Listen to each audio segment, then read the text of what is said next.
Friends, आप सभी का स्वागत है।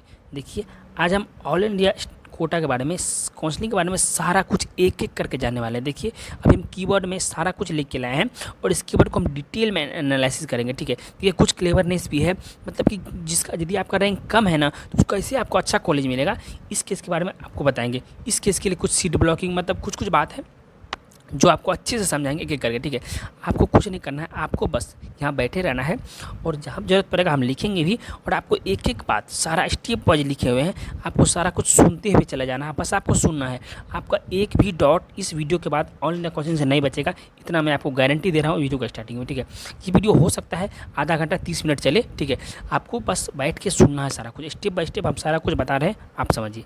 देखिए, सबसे पहला कंडीशन है स्टेप वाइज काउंसलिंग के लिए। सबसे पहले जैसे ही काउंसलिंग स्टार्ट होगा, मोस्ट प्ले 6 जुलाई से काउंसलिंग स्टार्ट होने वाला है। जैसे 6 जुलाई से काउंसलिंग स्टार्ट होगा, सबसे पहले आपको वेबसाइट पर जाकर रजिस्ट्रेशन करना पड़ेगा और अपना पर्सनल डिटेल कुछ डालना पड़ेगा। ठीक है, जैसे ही स्टार्ट होगा वेबसाइट पर हम आपको इन्फॉर्म करेंगे। आप चैनल सब्सक्राइब कर रख लो, आपको उसका इन्फॉर्मेशन नोटिफिकेशन मिल जाएगा। ठीक है, देखो, आप सबसे पहले रजिस्ट्रेशन करेंगे। रजिस्ट्रेशन करने के बाद दूसरा स्टेप है आपका सिक्योरिटी मनी डालना। सिक्योरिटी मनी क्या है ना, कि देखो यहाँ पे एक सिक्योरिटी मनी लगेगा, दूसरा है रजिस्ट्रेशन फी। ये दोनों पेमेंट के बारे में अच्छे से बात करते हैं, आप सुनो। पहले हम बात करते हैं ये रजिस्ट्रेशन फ़ी के बारे में। जो रजिस्ट्रेशन फ़ी है, ये रजिस्ट्रेशन फ़ी आपका या तो 1000 लगेगा या 500 लगेगा। 1000 किसको लगेगा, जो जनरल वाले हैं उसको 1000 लगेगा, जो जनरल के अलावा सारे कैटेगरी को 500 लगेगा। ये जो 1000 और 500 है, ये नॉन डिफंडेबल होता है, यानी कि आपको कॉलेज मिले या ना मिले, ये पैसा आपका रिटर्न नहीं होगा, इस बात को ध्यान रखेंगे। दूसरा है सिक्योरिटी डिपॉजिट। सिक्योरिटी डिपॉजिट क्या है कि देखो, ये होता है या तो 10,000 या 5,000। अब 10,000 किसके लिए, जनरल वालों के लिए। 5,000 किसके लिए, जनरल के अलावा जो भी कैटेगरी है, ओबीसी, एससी, एसटी, डीक्यू जो भी है उसके लिए 5,000। ध्यान रखिए, ये 10,000 और 5,000 ये रिफंडेबल, यानी कि आपको रिफंड हो जाता है। ये 3 केस में रिफंड होता है। पहला केस क्या है कि यदि आपको कोई कॉलेज अलॉट हुआ और आप उसमें एडमिशन ले करके मतलब कॉलेज अलॉट हुआ और आपने एडमिशन ले लिया, पहला केस। इस केस में आपका रिटर्न हो जाएगा 10,000 और 5,000 जो भी आप दिए वो रिटर्न हो जाएगा उसी अकाउंट में जहाँ से आप कटवाए थे। दूसरा केस, यदि आपको किसी भी राउंड में कॉलेज अलॉट हुआ ही नहीं, ठीक, फर्स्ट से लेकर लास्ट राउंड तक किसी भी राउंड में कॉलेज अलॉट हुआ ही नहीं, उस केस में भी रिटर्न हो जाएगा। तीसरा केस, यदि आप फर्स्ट राउंड में, सिर्फ फर्स्ट राउंड, ओनली और ओनली फर्स्ट राउंड, सिर्फ फर्स्ट राउंड में आपको कॉलेज अलॉट हुआ और आप एडमिशन नहीं लिए, रिपोर्ट नहीं किए, ठीक है, या तो एडमिशन नहीं लिए या फिर रिपोर्ट नहीं किए, इन दोनों केसों में आपका रिटर्न हो जाएगा। फर्स्ट राउंड के अलावा किसी और राउंड में यदि आपको कॉलेज अलॉट हो जाता है, एडमिशन नहीं लेते हो आप या फिर रिपोर्ट नहीं करते हो, उस केस में 10,000, 5,000 ये आपका रिटर्न नहीं होगा, इसको आपको ध्यान रखना है। ठीक है, अब तीसरा है चॉइस फिलिंग और चॉइस लॉकिंग का। चॉइस फिलिंग का मतलब है कि आपको कौन कौन सा कॉलेज लेना है, चॉइस फिल आपको करना है। ठीक है, एक मतलब सीक्वेंस में 1 नंबर में कौन सा लेना है, 2 में कौन सा लेना है, 3 में कौन सा, प्रेफरेंस ऑर्डर आपको बनाना है। ठीक है, हम प्रेफरेंस ऑर्डर पे बहुत बेस्ट मतलब एक प्रेफरेंस ऑर्डर बना कर रखे हैं। आपको हम बताएं, जितने भी कॉलेज है उस कॉलेज के बारे में आपको डिटेल इन्फॉर्मेशन पता होना चाहिए, उसके बाद ही आप प्रेफरेंस ऑर्डर बना सकते हो। ठीक है, आप अच्छे से एक बात आप ध्यान रखिएगा, जब आप फर्स्ट राउंड का प्रेफरेंस ऑर्डर बनाइएगा उसमें मैक्सिमम कॉलेज डालना है आपको, मतलब ऑलमोस्ट मैं ये कह दूँ आपको कि जितने भी कॉलेज ऑल इंडिया के सारे कॉलेज डाल देने हैं जब फर्स्ट राउंड का प्रेफरेंस बना रहे हो आप। तो सेकेंड और ऑनवर्ड सारे कॉलेज नहीं डालने हैं, क्या डालने हैं क्या नहीं डालने हैं हम आगे बात करेंगे। ठीक है, लेकिन आपको इतना मैं सजेस्ट कर रहा हूँ कि फर्स्ट राउंड प्रेफरेंस ऑर्डर में लगभग सारे कॉलेज डालने हैं। आप सीक्वेंस क्या डालने उसका मतलब नहीं है, लेकिन सारा कॉलेज आपको डाल देना। ठीक है, ये ध्यान रखेंगे। उसके बाद चॉइस लॉकिंग का, कि यदि आप प्रेफरेंस ऑर्डर के बाद डाल दिए, चॉइस फिल कर दिए, उसके बाद चॉइस को लॉक कर देना। ठीक है, मेरा यही चॉइस लॉकिंग है, इसके अकॉर्डिंग जो आपको अलॉट करना है हमको कर दीजिए। ठीक है, चॉइस लॉकिंग, यदि आप चॉइस लॉकिंग करना भूल जाते हैं वो ऑटोमेटिकली लॉक हो जाएगा, टेंशन नहीं लेना। ठीक है, उसके बाद जब आप कर दिए उसके बाद आएगा result announcement. First round, second round, third round सबका रिपोर्ट आएगा और उसके बाद आपको फिजिकली आपको रिपोर्ट करना पड़ेगा कॉलेज में। ठीक है, ये तो रहा ओवरव्यू। अब आप स्टेप बाय स्टेप बात करते हैं। सपोज कीजिए फर्स्ट राउंड का रिजल्ट आया, ठीक है, और फर्स्ट राउंड रिजल्ट आने के बाद या तो हो सकता है आपको कॉलेज मिल गया या फिर नहीं मिला। यदि आपको कॉलेज नहीं मिला उस केस में आपको कुछ नहीं करना है, आपको बस राउंड 2 से पहले चॉइस फिलिंग का डेट आएगा, आपको बस चॉइस फिलिंग कर देना है राउंड 2 के लिए। कोई पेमेंट नहीं करना है, कुछ भी नहीं करना है, फिर से आपको बस राउंड 2 के लिए चॉइस फिलिंग करना मस्ट है। ठीक है, क्योंकि फर्स्ट राउंड में जो चॉइस फिलिंग आप किए थे वो वाला खत्म हो जाएगा, आपको राउंड 2 के लिए फ्रेश चॉइस फिलिंग करना पड़ेगा। ये तो उसके लिए होगा जिसको कॉलेज अलॉट नहीं हुआ। अब है जिसको कॉलेज अलॉट हुआ, उसके लिए 3 केस है। पहला, या तो एडमिशन लेंगे आप, दूसरा या तो अपग्रेड करेंगे, या तीसरा जाती है फ्री एग्जिट। फ्री एग्जिट का मतलब है आप रिपोर्ट ही नहीं करोगे, ठीक है। तीनों केस को अच्छे से बात करते हैं। देखो, यदि आपको कॉलेज अलॉट हुआ और आपको एडमिशन लेना है, कॉलेज आपका मन पसंदीदा है, आपको पसंद आ गया, आपको एडमिशन लेना है। आप देखो, एडमिशन लेने के लिए जैसे ही रिजल्ट आएगा फर्स्ट राउंड का, उसी के एक दिन बाद, जिसे आज रिजल्ट आया उसके सुबह होकर के आपको वेबसाइट पे आपका जो भी कुछ कुछ डॉक्यूमेंट है आपको बताएंगे, जैसे ही आएगा वो नोटिस, ठीक है, वो सारा डॉक्यूमेंट आपको अपलोड करना है वेबसाइट पे, ठीक है। उसके बाद उसकी के जिस दिन अपलोड करोगे, रिजल्ट के सुबह होकर अपलोड करना है डॉक्यूमेंट ऑनलाइन वेबसाइट पे, उसी के 5 दिन आपको दिया जाएगा, ठीक है। उसके बाद 5 दिन रिपोर्ट मतलब वेबसाइट पे पेपर अपलोड करने के बाद 5 दिन आपको उस दिन के अकॉर्डिंग इंक्लूड करते हुए 5 दिन दिया जाएगा समय। उसमें आपको कॉलेज पहुंच के सारा डॉक्यूमेंट लेके कॉलेज जाना है एडमिशन लेने के लिए, ठीक है। वहाँ जाइए, एडमिशन ले लीजिए, ये कहानी ख़त्म। दूसरा, अब आता है कि आपको अपग्रेड करना है, ठीक है। अपग्रेड करने का क्या सिस्टम है, देखो, जैसे ही आपको कॉलेज अलॉट हुआ, आपको वो कॉलेज पसंद नहीं है, ठीक है, आप चाहते हो कि उससे अच्छा वाला कॉलेज मिले, मतलब अपग्रेड का मतलब जो कॉलेज आपको अलॉट हुआ ना, उसके ऊपर जो भी सीक्वेंस आप प्रीफरेंस राउंड में डाले थे, वही कॉलेज आपको अलॉट हुआ होगा सेकंड राउंड में, ठीक है। तो अपग्रेड यदि करना है, मान लो ये यहाँ वाला कॉलेज अलॉट हुआ, अब आपको ये वाला कॉलेज पसंद नहीं, इसके ऊपर वाला कॉलेज लेना है आपको, तो जो कॉलेज अलॉट हुआ है उस कॉलेज में जाना है और वहाँ बोलना है कि सर मुझे अपग्रेड करना है, ठीक है। तो वहाँ जाना है, आपका सारा डॉक्यूमेंट वेरीफाई होगा, वेरीफिकेशन के बाद आपका सारा डॉक्यूमेंट रख भी लिया जाएगा, ठीक है, लौटाया नहीं जाएगा, रख लिया जाएगा, और फिर आपका अपग्रेड वहाँ से डाल दिया जाएगा। अब आपको सेकेंड राउंड स्टार्ट होने से पहले आपको चॉइस फिलिंग कर लेनी है फिर से फ्रेश, और वहाँ से आपका राउंड 2 का रिजल्ट आएगा, तो अपग्रेड होगा या नहीं होगा वो वहाँ पे पता चलेगा। तो अपग्रेड का ये सिस्टम है, ठीक है। ध्यान रखिएगा, यदि आपको अपग्रेड सेकेंड राउंड में कोई कॉलेज नया अपग्रेड होकर मिल गया, ठीक है, मिल गया, तो आप पहले राउंड में जो आपका कॉलेज था वो वाला किसी और को मिल जाएगा, वो आपका कैंसिल हो जाएगा। आपको राउंड 2 में जो कॉलेज मिला वही आपको लेना पड़ेगा। फिर आप सोचोगे नहीं हम फर्स्ट राउंड वाला कॉलेज ले लेंगे अपग्रेड होने के बाद, तो ऐसा नहीं हो सकता है। आपको जो नया कॉलेज अलॉट होगा आपको वही कॉलेज लेना पड़ेगा, ठीक है। इसको भी ध्यान रखेंगे अपग्रेड करने से पहले। अब अपग्रेड से रिलेटेड एक बार और बता देते हैं कि किसको अपग्रेड करना चाहिए, किसको नहीं करना चाहिए। देखिए, यदि आपका रैंक बहुत अच्छा है, ठीक है, आपका रैंक अच्छा है, मतलब 2000, 3000, 4000 के अंदर आपका रैंक है, तो आपको अपग्रेड करना चाहिए, ठीक है। अदरवाइज आपको अपग्रेड नहीं करना चाहिए। क्यों? क्योंकि अपग्रेड करने में देखिए कितना सारा टेंशन होता है। आपको कॉलेज जाना पड़ेगा, पहले बात पेपर वेरिफिकेशन के लिए आपको पेपर वहाँ दें। यदि आपको अपग्रेड हो गया, सपोज कीजिए, ठीक है, अपग्रेड होने के बाद क्या होता है ना, आपको फिर से वही कॉलेज जाना है, पहले वाला कॉलेज, वहाँ जाके बताना है कि मुझे कॉलेज अलॉट हो गया है, आपको अलॉटमेंट लेटर दिखाना है, फिर आपका सारा डॉक्यूमेंट वो वापस करेगा, वहाँ से रिलीविंग लेटर भी लेना है, आप फिर जो नया कॉलेज अलॉट हुआ है फिर वहाँ पे जाना है आपको। तो ये बहुत ज़्यादा हेक्टिक हो जाएगा और 5 ही दिन का समय रहेगा, उसी में आपको इतना सारा चीज़ करना पड़ेगा, ठीक है। यदि आपका अच्छा रैंक है तो ही आप इतना रिस्क लेंगे, क्योंकि आपका अच्छा रैंक है तो अच्छा कॉलेज मिलने का बहुत ज़्यादा चांसेस रहता है, इतना रिस्क आप ले सकते हैं। नहीं तो यदि आपका रैंक अच्छा नहीं है, मतलब 10,000, 12,000, 13,000 है, उस केस में आपको फ्री एग्जिट करना है। फ्री एग्जिट करने का मतलब है आपको रिपोर्ट ही नहीं करना है, कोई अच्छा कॉलेज अलॉट नहीं हुआ और आपको अपग्रेड नहीं करना है, आपको क्या करना है, फ्री एग्जिट कर देना है। यदि आपका मन है अपग्रेड करना, आप अपग्रेड भी कर सकते हो, नो डाउट, लेकिन मैं आपको सजेस्ट कर रहा हूँ आपको उस केस में अपग्रेड नहीं करना है, फ्री एग्जिट करना है, मतलब रिपोर्ट नहीं करना है कॉलेज में सीधा। इससे क्या होगा कि आप राउंड 2 के लिए एलिजिबल रहोगे, राउंड 2 में आप पार्टिसिपेट कर सकते हो, फिर से पैसा भी नहीं देना है, ठीक है। बस आपको राउंड 2 में आपको जाके चॉइस फिलिंग करना है, फिर से क्या करना है, चॉइस फिलिंग करना है, और कुछ नहीं करना है, ठीक है।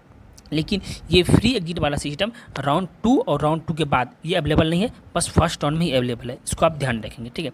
तो और देखिए, ये फ्री अपग्रेड और फ्री एग्जिट में क्या अंतर होता है। देखिए, अपग्रेड का मतलब है कि यदि आपको सपोज एक कॉलेज अलॉट हुआ, ठीक है, मान लीजिए आप बी कॉलेज के लिए अपग्रेड की हो, यदि आपको बी कॉलेज सेकंड राउंड में नहीं मिलता है तो आपका ए वाला कॉलेज जो है पहले से रह जाएगा, जो फर्स्ट राउंड में अलॉट हुआ था वही आपका रहेगा, आपका ऐसा नहीं कि वो कॉलेज भी नहीं रहेगा। लेकिन फ्री एग्जिट का मतलब है जब रिपोर्ट नहीं किए तो आपको सेकेंड राउंड में पार्टिसिपेट करोगे आप, ठीक है, नो डाउट, लेकिन फर्स्ट राउंड में कॉलेज अलॉट हुआ था वो आपका कॉलेज नहीं रह जाएगा, वो आपका नील कर दिया जाएगा। ये बात ध्यान रखेंगे, दोनों में यही अंतर है, ठीक है।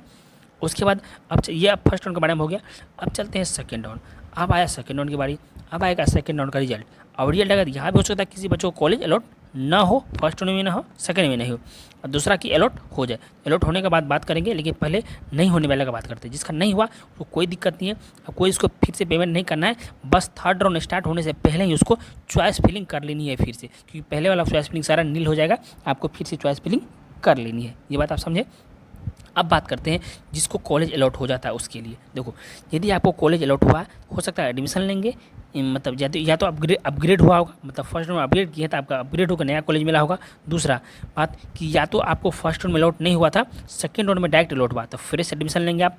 या नहीं तो आपको सेकंड राउंड में कॉलेज अलॉट हुआ है, आपको फर्स्ट राउंड में नहीं हुआ था लेकिन सेकंड में हुआ है और आपको पसंद नहीं है, ठीक है, उस केस में आपको एग्जिट करना है, और वो भी फॉरफीचर के साथ होगा, मतलब आपका जो सिक्योरिटी में नहीं है वो जब्त हो जाएगा, ठीक है, वो आपको नहीं मिलेगा वापस। तीसरा कि रिजाइन किस केस में होता है, जब सपोज करो आप स्टेट में मतलब कॉलेज कोई मिल गया, मतलब सेकेंड राउंड रिजल्ट आने से पहले स्टेट का भी रिजल्ट आ गया था और स्टेट का भी एडमिशन लेने का समय बाकी है, और आपने ऑल इंडिया का भी रिजल्ट आ गया, ऑल इंडिया में आप देख लिए कि आपका अच्छा कॉलेज नहीं है, स्टेट वाला अच्छा कॉलेज मिल गया है, आप ऑल इंडिया के सेकेंड राउंड से रिजाइन कर सकते हो, तो वो उसका भी एक डेट होगा। रिजाइन करने के बारे में बात करेंगे, हम पहले 1 नंबर से बात करते हैं एडमिशन अपग्रेड के बारे में। देखो, सबसे पहला है एडमिशन। देखो, यदि आप फर्स्ट राउंड में अपग्रेड कर दिए थे, अब आपको नया कॉलेज मिला, तो ध्यान रखेंगे पहले वाला कॉलेज आपका नहीं रह जाएगा। अब आपको जो नया कॉलेज मिला है उसी कॉलेज में एडमिशन लेना है। कैसे लेना है, आपको पहले वाले कॉलेज में जाना है, वहाँ जाके बोलना है मुझे अपग्रेड हो गया है, अब वो अलॉटमेंट लेटर दिखाओगे राउंड टी का, उसके बाद आपका सारा डॉक्यूमेंट जमा हुआ था वापस मिलेगा और एक रिलीविंग लेटर मिलेगा। उस रिलीविंग लेटर को लेके आपको राउंड 2 में जो कॉलेज रहता है वहाँ पे जाना है सारे डॉक्यूमेंट के साथ और उस लेटर के साथ, फिर वहाँ पे जाके आपको एडमिशन लेना है। ध्यान रखिए, यदि आपको राउंड 2 में जो कॉलेज हुआ वहाँ भी आपको पसंद नहीं है, आपको फिर से अपग्रेड करना है, कोई दिक्कत नहीं है। राउंड 2 वाले कॉलेज में आप जाएंगे सारा कुछ लेकर राउंड 1 से, और वहाँ पर जाकर बोलना है कि सर मुझे फिर से अपग्रेड करना है। आप थर्ड राउंड तक अपग्रेड कर चुके, ठीक है, फिर वहाँ पर जाना है, आपको बोलना अपग्रेड करना है, फिर आपका डॉक्यूमेंट वेरिफिकेशन होगा राउंड 2 वाले कॉलेज में, और वहाँ पर आप सारा डॉक्यूमेंट जमा हो जाएगा, राउंड 3 के लिए अपग्रेड आपको डाल दिया जाएगा। आपको कुछ नहीं करना है, बस घर आना है, राउंड 3 स्टार्ट होने से पहले आपको चॉइस फिलिंग कर लेनी है। ये हो गया अभी। अब है कि जिसको फर्स्ट राउंड में कॉलेज अलॉट हुआ ही नहीं था, उसको सेकेंड राउंड में डायरेक्ट कॉलेज अलॉट हुआ है, तो उसको क्या करना है, कुछ नहीं करना है, उसको जो कॉलेज अलॉट हुआ है वो यदि लेना है आपको, ठीक है, तो ठीक है, आप जाइए उस कॉलेज में, वहाँ पे जाके डॉक्यूमेंट वेरिफिकेशन करवाइए और एडमिशन ले लीजिए। दूसरा केस कि आपको राउंड 2 में जो डायरेक्ट कॉलेज अलॉट हुआ है, आपको वो कॉलेज नहीं लेना है, आपको अपग्रेड करना है थर्ड राउंड के लिए। आप उस कॉलेज में जाइए, सारा डॉक्यूमेंट वेरिफिकेशन करिए, आपका सारा डॉक्यूमेंट रख लिया जाएगा और आपको अपग्रेड लगा दिया जाएगा, ठीक है। फिर आपको थर्ड राउंड का वेट करना है, जैसे थर्ड राउंड स्टार्ट होगा उससे पहले ही आपको चॉइस फिलिंग कर लेनी है और कुछ नहीं करना, ठीक है। उसके बाद अब है एग्जिट विथ फॉरफीचर। सपोज करो आपको सेकेंड राउंड में कोई कॉलेज अलॉट हुआ, ठीक है, या तो फर्स्ट राउंड में कोई कॉलेज अलॉट हुआ था, अपग्रेड करके आप डाले सेकेंड राउंड के, या तो अपग्रेड करके आपको सेकेंड राउंड में कॉलेज अलॉट हो, या फिर फ्रेश अलॉट हुआ सेकेंड राउंड में। दोनों केस में यदि आपको कॉलेज पसंद नहीं है तो आप चाह रहे हो हमको काउंसलिंग से बाहर जाना है, कोई दिक्कत नहीं, आप कॉलेज ही रिपोर्ट मत करो, आपको काउंसलिंग से बाहर कर दिया जाएगा, लेकिन आपका जो सिक्योरिटी मनी है वो आपको वापस नहीं आएगा, ठीक है। अब यदि आप चाह रहे हो कि आप फिर से थर्ड राउंड में हम पार्टिसिपेट करें, यदि आप रिपोर्ट नहीं करते हो तो एग्जिट हो जाओगे और आपका सिक्योरिटी वापस नहीं आएगा। अब चाहते हो कि जब थर्ड राउंड स्टार्ट होगा हम फिर से पार्टिसिपेट करना चाहते हैं, कोई दिक्कत नहीं, आप कर सकते हो, लेकिन इस केस में आपको फिर से 10,000 और 5,000 सिक्योरिटी नहीं लगता है, वो आपको फिर से देना पड़ेगा। जो काउंसलिंग चार्ज लगता है वो भी आपको फिर से देना पड़ेगा, यानी कि रजिस्ट्रेशन से लेकर चॉइस फिलिंग सिक्योरिटी मनी सारा कुछ फिर से आपको करना पड़ेगा थर्ड राउंड के लिए, ठीक है। यह सेकेंड राउंड में यदि कॉलेज अलॉट होने के बाद आप छोड़ते हो उस केस में, ठीक है।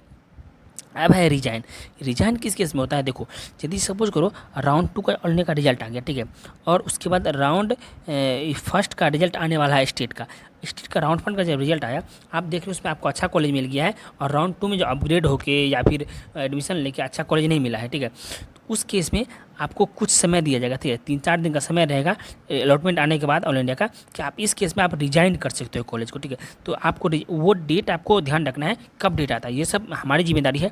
आप चैनल सब्सक्राइब कर रखो, आपको सारा इन्फॉर्मेशन एक एक करके देंगे, ठीक है, या आप पर्सनली हम व्हाट्सएप नंबर भी देंगे, आप व्हाट्सएप पर कॉन्टैक्ट करोगे, हम आपको पर्सनली भी मैसेज कर देंगे कि कब ये सब डेट आएगी कब नहीं आएगी, सारा कुछ पर्सनली भी मैसेज करेंगे, ठीक है। वो डीप में बता रहे हैं और पर्सनली भी बताएंगे, वो भी कैसे अभी हम आगे बताएंगे, अभी आप यहाँ पे सुनो काउंसलिंग के बारे में, ठीक है। तो रिजाइन आप कर दोगे और जाके आप जो स्टेट में कॉलेज मिला है वहाँ जाके एडमिशन ले लीजिए, कोई दिक्कत नहीं होगा, ठीक है। रिजाइन करने के लिए आपको फिर से लेकिन कॉलेज जाना पड़ेगा, ठीक है, वहाँ रिजाइन देने के लिए, ठीक है। चलिए अब बात करते हैं राउंड 3 के बारे में।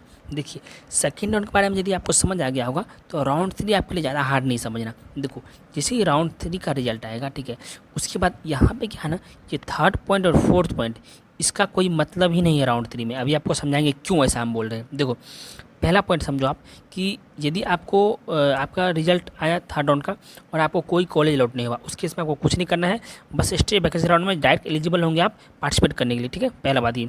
दूसरा, यदि आपका रिजल्ट आया और आपको या तो अपग्रेड हो सकता है या तो फ्रेश अलॉटमेंट हो सकता है, फर्स्ट अगर में नहीं हुआ आपको थर्ड राउंड डायरेक्ट हुआ है, ये दोनों केस, ये दोनों जो है ये दोनों केस का कोई मतलब नहीं है, ये दोनों के लिए आपको मौका ही नहीं दिया जाएगा राउंड 3 में। राउंड 3 में नहीं तो आपको एग्जिट करने का मौका दिया जाएगा, नहीं तो रिजाइन करने का। और यदि आप ऐसा किए तो उस केस में आपका पेनल्टी है। वो पेनल्टी क्या है अभी आपको समझाएंगे। पहले आप सुनो, या तो अपग्रेड हो गया आपका सीट या तो फ्रेश अलॉटमेंट हुआ है। तो जो राउंड 2 के बारे में बताए थे कि अपग्रेड में कैसे क्या करना है और फ्रेश रजिस्ट्रेशन में कैसे क्या करना है, वही सेम चीज़ राउंड 3 में भी चलेगा। आप वहाँ से समझ लेंगे, नहीं तो फिर आप वीडियो को रिकॉर्ड कीजिएगा, आपको सारा कुछ पता चल जाएगा। अब है तीसरा पॉइंट, देखिए फ्री एग्जिट। यदि सपोज करो राउंड 3 में आपको कोई कॉलेज ऐसा अलॉट हुआ जो आपको पसंद नहीं है, अब आप चाहते हो कि हम काउंसलिंग से बाहर चले जाए, कोई दिक्कत नहीं है। आपको जो कॉलेज अलॉट हुआ आप वहाँ पे रिपोर्ट मत करो, आपको काउंसलिंग से बाहर कर दिया जाएगा और साथ ही साथ आपका सिक्योरिटी मनी भी जब्त कर लिया जाएगा। और चौथा बात कि थर्ड राउंड के बाद जो भी राउंड होगा, चाहे स्टे वैकेंसी राउंड 1 हो, स्पेशल स्टे वैकेंसी राउंड हो, जो भी राउंड है उसमें आपको पार्टिसिपेट करने नहीं दिया जाएगा, ये बात ध्यान रखेंगे। और चौथा है रिजाइन। रिजाइन तो आपको करने ही नहीं दिया जाएगा, रिजाइन का कोई ऑप्शन ही नहीं खुलेगा थर्ड राउंड में, ठीक है, ये बात आप ध्यान रखेंगे। अब आते हैं स्टे वैकेंसी राउंड पे। देखिए स्टे वैकेंसी राउंड क्या होता है ना कि जैसे ही थर्ड राउंड खत्म हुआ उसके बाद एमसीसी एक वेबसाइट खोलती है अपना, ठीक है।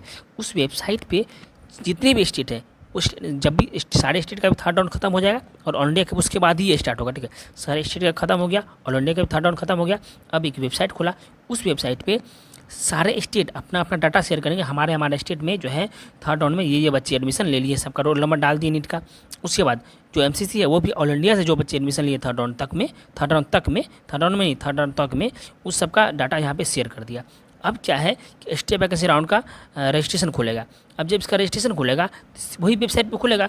अब उस वेबसाइट को पहले से फीड करा दिया गया है कि कौन कौन बच्चे एडमिशन ले चुके हैं, ठीक है। तो उन सब बच्चे को एलिजिबल ही नहीं किया जाएगा स्टे वैकेंसी राउंड में पार्टिसिपेट करने के लिए, ठीक है। तो जो बच्चे रजिस्ट्रेशन थर्ड राउंड में कहीं भी कॉलेज ले लेंगे उसको स्टे वैकेंसी राउंड में पार्टिसिपेट करने का मौका नहीं मिलेगा, ये बात आप ध्यान रखेंगे, ठीक है। उसके बाद देखिए कि स्टे वैकेंसी राउंड में और कौन कौन एलिजिबल नहीं होता है। पहला कंडीशन, और एलिजिबल होने के बाद क्या होता है वो बताएंगे, लेकिन पहले ये देखिए कौन कौन एलिजिबल नहीं है। जो एलिजिबल नहीं है, पहला, जो अभी तक किसी भी राउंड में फर्स्ट सेकंड थर्ड किसी भी राउंड में रजिस्ट्रेशन नहीं किए हैं काउंसलिंग के लिए, वो स्टे वैकेंसी राउंड में भी पार्टिसिपेट नहीं कर सकते, पहला कंडीशन। दूसरा कि पूरे ऑल ओवर इंडिया में, चाहे आप स्टेट से हो चाहे ऑल इंडिया से हो, कहीं से भी यदि आपको थर्ड राउंड में आप पार्टिसिपेट किए और आपको कॉलेज अलॉट हुआ, दोनों कंडीशन, या तो आप पार्टिसिपेट कर लिए और आपको कॉलेज अलॉट हो गया, दोनों कंडीशन साइमल्टेनियसली मीट हो रहा है, उस केस में आपको स्टे वैकेंसी राउंड में पार्टिसिपेट करने नहीं दिया जाएगा। चाहे आप थर्ड राउंड में कॉलेज अलॉट होने के बाद आप छोड़ दीजिए या फिर नहीं छोड़िए, आपको पार्टिसिपेट नहीं करने दिया जाएगा ऑल इंडिया के स्टे वैकेंसी राउंड में, ठीक है, ये बात आप ध्यान रखिए। अब देखिए यदि आप पार्टिसिपेट कर दिए ऑल इंडिया राउंड में, ठीक है, स्टे वैकेंसी राउंड में, उसके बाद क्या होगा, कुछ नहीं होगा। जैसे रिजल्ट आएगा, अलॉटमेंट आएगा, आपको जाके डायरेक्ट एडमिशन लेना है, कोई रिजाइन कोई अपग्रेड कुछ का ऑप्शन नहीं मिलेगा, डायरेक्ट आपको एडमिशन लेना है। और ध्यान रखिएगा थर्ड राउंड के बाद भी आपको अपग्रेड करने का कोई मौका नहीं मिलेगा। सेकेंड से थर्ड ही अपग्रेड कर सकते हैं, थर्ड से स्टे में अपग्रेड करने का कोई मौका नहीं मिलेगा, ठीक है, ये बात आप ध्यान रखेंगे। बस थर्ड में जिसको कॉलेज अलॉट नहीं हुआ है थर्ड में भी, वो एलिजिबल होंगे बस स्टे वैकेंसी राउंड के लिए, और जिसको अलॉट हो गया वो अपग्रेड नहीं कर सकते, आपको एडमिशन लेना ही पड़ेगा थर्ड राउंड में, ये बात आप ध्यान रखेंगे, ठीक है। ये हो गया स्टे वैकेंसी राउंड का। अब कुछ चलिए अब हम बात करते हैं क्लेवरनेस के बारे में। देखिए ये क्या होता है ना, यदि आप थोड़ा सा चतुराई दिखाए हो तो आपका जो अच्छा रैंक नहीं होने के बावजूद भी, आपका ज़्यादा रैंक है उसके बावजूद भी आपको अच्छे अच्छे कॉलेज मिल सकते हैं। या नहीं तो यदि आप ये नहीं दिखाओगे तो आपका क्या होगा ना कि अच्छे रैंक होने के बावजूद भी आपको अच्छा कॉलेज नहीं मिलेगा, ठीक है। अच्छा रैंक नहीं होने के बावजूद भी अच्छा कॉलेज मिल जाना और अच्छा रैंक होने के बावजूद भी अच्छा कॉलेज नहीं मिलना, ये सब क्लेवरनेस पे डिपेंड करेगा और ये आपको एक काउंसलर ही बता सकता है, ठीक है। ये अब कैसे, अभी आपको सारा कुछ एक एक बहुत डीप में समझा रहे हैं, आप सुनो पहले, आप देखो क्या होता है क्लेवरनेस। इसको समझने से पहले आप पहले सीट ब्लॉकिंग समझो। देखो सीट ब्लॉकिंग कैसे होता है, क्या होता है, जब काउंसलिंग स्टार्ट होता है कई बार बहुत सारे स्टेट डिले करके रखते हैं काउंसलिंग को, ठीक है। कई बार आईपी यूनिवर्सिटी का जब एक काउंसलिंग स्टार्ट होता है तो उस केस में सीट ब्लॉकिंग होता है। दूसरा कई बार स्टेट का होता है, मैं स्टेट का एग्जाम्पल लेकर आपको समझाता हूँ। देखो क्या हुआ, पिछले साल क्या हुआ था कि जब ऑल इंडिया का थर्ड राउंड ख़त्म हो गया था और बहुत सारे स्टेट का थर्ड राउंड ख़त्म हो गया, उस टाइम वेस्ट बंगाल और फिर यहाँ बिहार का और फिर एक और स्टेट था, ठीक है, उसका मुझे याद नहीं अभी, लेकिन 3 स्टेट का ऐसा था कि थर्ड राउंड ख़त्म नहीं हुआ था, ठीक है। तो क्या होता है जब ऑल इंडिया का थर्ड राउंड खत्म होता है तो ऑल इंडिया का स्टेट वैकेंसी राउंड शुरू होगा, और जब ऑल इंडिया का स्टेट वैकेंसी राउंड शुरू होता है तो उस केस में एक वेबसाइट खुलता है, भी आपको बताए थे कि वहाँ पे सारे स्टेट अपना थर्ड राउंड का डाटा शेयर करते हैं। उसके बाद जो कहीं भी पूरे ऑल इंडिया में थर्ड राउंड में एडमिशन लिए हैं उसको स्टेट वैकेंसी राउंड में पार्टिसिपेट करने नहीं दिया जाता, ठीक है, नहीं तो सीट ब्लॉकिंग हो जाएगा। लेकिन हुआ क्या कि बहुत सारे स्टेट में ये नहीं रहता है, ठीक है, मतलब काउंसलिंग नहीं हो पाता समय से, उसके कारण क्या होता है कि वहाँ के बच्चे एलिजिबल हो जाते हैं ऑल इंडिया के स्टेट वैकेंसी राउंड में। क्यों? क्योंकि वहाँ पे उसको एमसीसी को पता ही नहीं है कि वो बच्चा को थर्ड राउंड में सीट अलॉट हुआ है कि नहीं, क्योंकि उन्होंने डाटा शेयर ही नहीं किया वो स्टेट एमसीसी से। अब वो जब यहाँ पे पार्टिसिपेट कर लिए, जब उसके स्टेट का थर्ड राउंड चलता है और ऑल इंडिया का ये स्टेट वैकेंसी राउंड चलता है, तो जब state vacancy round all India का रिजल्ट आया और उसके स्टेट का थर्ड राउंड का आया, उस केस में उसको दोनों जगह यदि सीट अलॉट हो गया तो अब वो कहीं एक ही जगह लेगा, ठीक है। जब एक ही जगह एडमिशन लेगा तो एक सीट तो खाली रह जाएगा, और ये जो एक सीट खाली रह जाएगा वो या तो स्पेशल स्टेट वैकेंसी राउंड में चला जाएगा, ठीक है। और ये स्पेशल स्टेट वैकेंसी राउंड में जाने का मतलब है कि जो बच्चे बच गए हैं, जिसको अभी तक कॉलेज अलॉट नहीं हुआ है, उसका रैंक तो अच्छा नहीं होगा, और अच्छा नहीं होने के बावजूद भी अब ये जो स्पेशल स्टेट वैकेंसी राउंड में सीट आई है, ये सीट कौन सी होगी? जो अच्छे रैंक वाले, जिसको अच्छे देखो, यदि कोई बच्चा स्टेट वैकेंसी राउंड में सीट लिया है और अपने स्टेट के थर्ड राउंड में लिया है, वो बच्चा यदि स्पेशल स्टेट वैकेंसी राउंड जो ऑल इंडिया का हो रहा है उसका सीट छोड़ के थर्ड राउंड में जो स्टेट में सीट अलॉट हो रहा है वो स्टेट का सीट ले रहा है, इसका मतलब ये हो सकता है कि उसके स्टेट का उसको टॉप मोस्ट कॉलेज मिल रहा है, और स्टेट का टॉप मोस्ट कॉलेज मिलना उसका रैंक अच्छा होना, और अच्छा होना मतलब वो ऑल इंडिया के अच्छे कॉलेज को भी छोड़ रहा है अपने स्टेट के टॉप मोस्ट कॉलेज की वजह से, ठीक है। और ऐसा करना चाहिए, यदि आपको स्टेट का टॉप मोस्ट कॉलेज मिल रहा है, आपको ऑल इंडिया के कोई भी कॉलेज को छोड़ देना चाहिए, क्योंकि आपको पीजी का फ़ायदा मिलेगा अपने स्टेट में, दूसरे स्टेट में नहीं मिलने का चांस बहुत कम रहता है यदि आपको अच्छा कॉलेज नहीं मिला तो, ठीक है। ये बात आप ध्यान रखेंगे। और सुनिए कि ये जो है सीट ब्लॉकिंग, ये तो सीट ब्लॉकिंग हो गया, इसके क्या हुआ कि जिसका रैंक अच्छा नहीं है वो भी स्पेशल स्टेट वैकेंसी राउंड में पार्टिसिपेट करके, जो अभी तक कॉलेज नहीं मिला वो भी पार्टिसिपेट करके अपना अच्छा कॉलेज ले सकते हैं। और ये जो आइडिया है कि कब किस स्टेट का काउंसलिंग लेट चल रहा है, किसका पहले चल रहा है, ये सब आइडिया किसको होता है? ये काउंसलर को होता है, ठीक है। इसलिए आपको काउंसलर से मदद जरूर लेना चाहिए। और एक बात और ध्यान रखिए कि स्पेशल स्टेट वैकेंसी राउंड में पार्टिसिपेट करने के लिए एलिजिबल कौन कौन होंगे? जिसको कहीं पे भी थर्ड राउंड में, चाहे स्टेट से हो या फिर ऑल इंडिया से हो, कहीं भी थर्ड राउंड में वो बच्चे को सीट अलॉट नहीं हुआ हो, यदि होगा तो आप छोड़ नहीं सकते हो, यदि छोड़ देंगे तो आप स्पेशल स्टेट वैकेंसी या स्टेट वैकेंसी एलिजिबल ही नहीं होंगे। तो आपको उस केस में क्या करना है कि ऐसा कॉलेज डालना है जिसका, यदि आपका रैंक उतना अच्छा नहीं है तो आपको ऐसा ही कॉलेज डालना है जो स्टेट में आप कॉलेज ले सकते हो, बस उसी कॉलेज का लिस्ट आपको प्रेफरेंस में डालना है, क्योंकि हर बार चॉइस फिलिंग ऑप्शन खुलता है। तो थर्ड राउंड में जब पार्टिसिपेट करोगे तो यहाँ ध्यान रखना है, आपको बस वही स्टेट का कॉलेज डालना है जिस स्टेट में आपको कॉलेज अलॉट होने के बाद आपको एडमिशन ले ही लेना है, ये फिक्स है, ठीक है। यदि आप नहीं लोगे तो आप स्पेशल स्टेट में जा ही नहीं सकते हो, यदि नहीं जाओगे तो आपको अच्छा कॉलेज जो बच गया है वो आपको मिलेगा ही नहीं, ठीक है, क्योंकि आप एलिजिबल ही नहीं तो मिल ही नहीं पाएगा। तो ये जो आप कब आपको कितना प्रिपरेशन में कितने कॉलेज डालने हैं, किस स्टेट डालने हैं, ये सब आपको आइडिया नहीं होगा अभी, ठीक है। तो जो 2-3 साल से काउंसलिंग करवा रहा है, मैं आपको 3 साल से काउंसलिंग करवा रहा हूँ और उसी का ये एक्सपीरियंस शेयर कर रहा हूँ। ऐसा हर साल होता है, सीट ब्लॉकिंग होता है और बच्चे को फ़ायदा मिलता है, जो बहुत गंदे रैंक वाले हैं तो उसको भी अच्छा कॉलेज मिल जाता है। तो इसीलिए मैं आपको कह रहा हूँ, आप एक काउंसलर से मदद लेके काउंसलिंग करना, आपको बहुत ज़्यादा फ़ायदा मिलेगा, ठीक है। ये बात आप बहुत अच्छे से ध्यान रखेंगे। अब देखिए, अभी हम आपको बताते हैं कि आप ये सारा बात आपको समझ आया होगा, और इसके बाद यदि आपको कोई डाउट बच गया है, आप हमें डायरेक्ट व्हाट्सएप पे मैसेज करो, हम आपको रिप्लाई करेंगे, ठीक है। और व्हाट्सएप नंबर अभी आपको दे रहे हैं, और व्हाट्सएप पे मैसेज करने से, कॉल करने से और मेरे से काउंसलिंग गाइडेंस लेने से क्या क्या फ़ायदा है वो भी अभी हम आपको बता रहे हैं, आप ध्यान से सुनो। देखो, अभी हम आपको अपना पर्सनल नंबर, व्हाट्सएप नंबर देंगे। ये है थोड़ा सा पेड पर्सनल गाइडेंस का, ठीक है।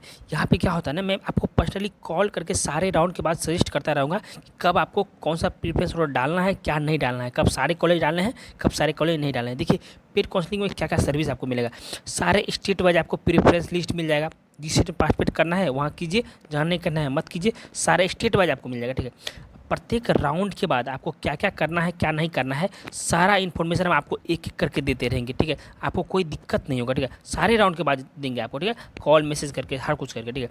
उसके बाद है पूरा क्लियर डाउट करेंगे, आपका जो भी डॉक्यूमेंट डाउट होगा, आपको डॉक्यूमेंट्स रिगार्डिंग या फिर किसी भी चीज़ रिगार्डिंग सारा डाउट क्लियर होंगे। कहीं किस स्टेट में पीजी इंटरनल कोटा है, किस में नहीं है, ये सारा बात हम आपको बताएंगे, ठीक है। ये देखिए यहाँ पे लिखा हुआ पीजी कोटा के बारे में बताएंगे। इससे बहुत क्योंकि सिंपल एमबीबीएस से आज कोई फ़ायदा नहीं है साथियों, आपको पीजी के को ध्यान में रखते हुए कॉलेज सेलेक्ट करना है। उसके बाद मल्टीपल टाइम आप हमें कॉल करके मैसेज की बात कर सकते हो, कोई दिक्कत नहीं है, ठीक है। ये पैसे उसके देखिए इसके लिए आपको कुछ पे भी नहीं करना, बहुत कम, एक मोस्ट अफोर्डेबल पे है, बस 999, बस इतना पे करो। आपको अभी से लेकर लास्ट राउंड तक आपको सारा काउंसलिंग गाइडेंस एक एक करके मिलता रहेगा, ये बात आप ध्यान रखेंगे। उसके बाद ध्यान रखिए कि ये मेरा व्हाट्सएप नंबर है, इस पर आप मैसेज कॉल करके सारा कुछ आप गाइड ले सकते हो मेरे से। और ध्यान रखिए आप चैनल सब्सक्राइब कर लीजिए, आपको सारा इन्फॉर्मेशन एक एक करके जो भी अपडेट आएगा यूट्यूब चैनल पर भी अपडेट किया जाएगा और स्टेप बाय स्टेप करके भी समझाया जाएगा, ठीक है। आपको उम्मीद है आपको सारा कुछ समझ आ गया होगा। चलिए इस वीडियो में यहीं तक रखते हैं, मिलते हैं नेक्स्ट वीडियो में बहुत सारे अपडेट के साथ। Thank you, bye bye.